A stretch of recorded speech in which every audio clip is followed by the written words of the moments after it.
My name is Joe O'Gorman, and in the dungeons of Drakkenheim, I'm playing Pluto Jackson. He's a human fighter, and he's a prince of Caspia from the House Jackson. I got into D&D when I was very young, and I did a lot when I was camping.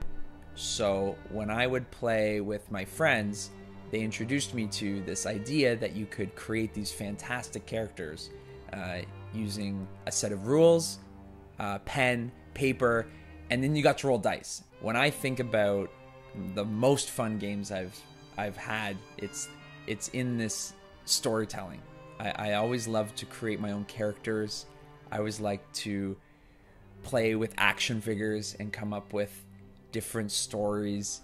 And with D&D, you have these unlimited possibilities. Pluto Jackson is a strong, arrogant, hot-headed, yet powerful warrior prince. I draw a lot from characters like Gaston from Beauty and the Beast, or from Thor in the Marvel comics, especially the early version. Pluto Jackson comes from a long line of warriors. His father and his grandfather before him, they were trained as monster hunters and slayers, and they hold themselves in high regard in their ability to confidently seek out and destroy these giant evil beings. Certain things are beneath him. For instance, Aaron's, he seeks fortune and fame when he goes to war. Pluto is the type of character that I almost never play. I like to think of myself as a very humble person, but Pluto is just this big, burly, strong, not very charismatic, not very intelligent, a little bit wise, but he's the hunter when it comes to killing big things. And he only likes to kill big things. He's the star quarterback. He really wants to show off anytime he can. But people are kind of tired of it. He's killed trolls and gnolls and bog rats and hags and anything with a big eye or a bunch of legs. He's killed any insect.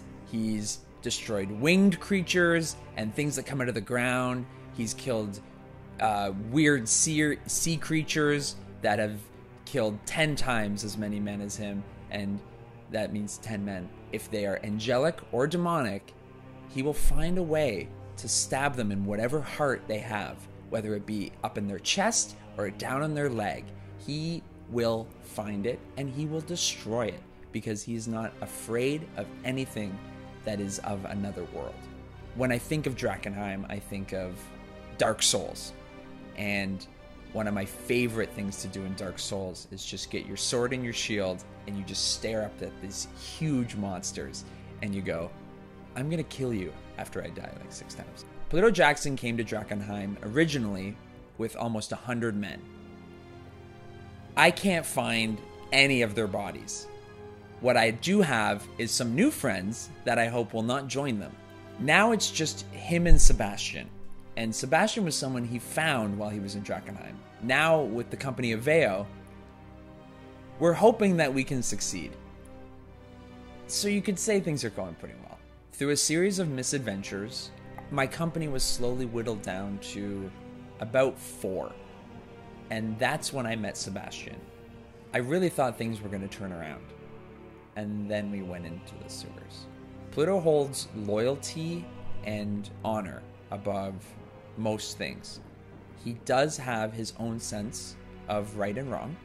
And being a noble, he does respect a certain order to the way the world works.